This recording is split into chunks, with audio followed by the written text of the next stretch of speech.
Billboards that scream discounts, classifieds that promise you the best deal, and pushy brokers that claim to have your best interest. It's an aggressive market out there, and as a home buyer, you need to be ready to navigate through various marketing traps. Customers unfortunately get forced, so to speak, or pushed into a particular product, because typically the brokerage industry is only linked to single developers.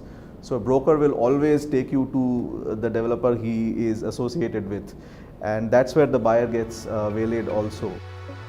The most popular bait used by many developers is the EMI sharing scheme. Mouth-watering as they may seem, these schemes aren't that profitable once you do the math. Developers charge an 8 to 10% premium for properties sold under such schemes. As a result, your base price goes up, your down payment increases along with other associated costs like stamp duty.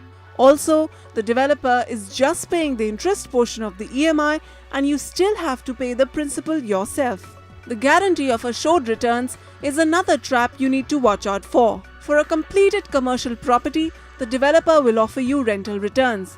For under construction projects, he will promise a certain percentage of returns for an agreed period.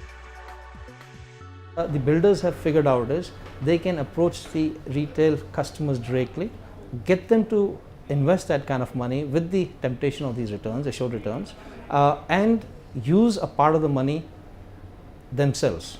They've just kept a part to pay you as interest. The problem comes in when they run out of the interest money that they've kept aside.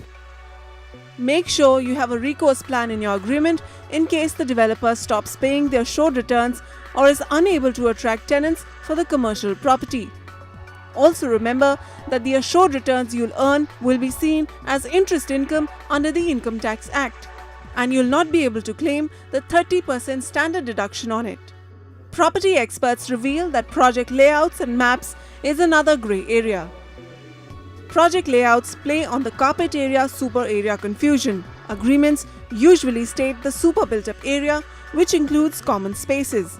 But the carpet area, which is the actual living space, would be much lower than that. Plans should be taken with a grain of salt. They might change. And I think where the problem comes up is not really what they're showing you. It is also what they're hiding. Number one, the location, they might actually not show the railway line to be very close. And secondly, the best part is maps are never to scale. It's essential that you conduct a thorough check on the builder's track record before making a decision. Look out for important documentation like environmental clearances, licenses from the town planning department, and building plan approvals from relevant authorities. Check for certified copies of the title deed of the land on which the project is being made. Also check for an encumbrance certificate to ensure that there are no liabilities from any land transfers. Buyers must also read the fine print of the penalty clause in the agreement. While builder's penalty is much lighter, you will be charged an interest of 18 to 24% per annum if you miss an installment. So don't get influenced by the promise of free gifts and quick returns. Hedge your risks and make an informed choice. Because you'd rather play safe than be sorry. Vasudha Sharma, NDTV.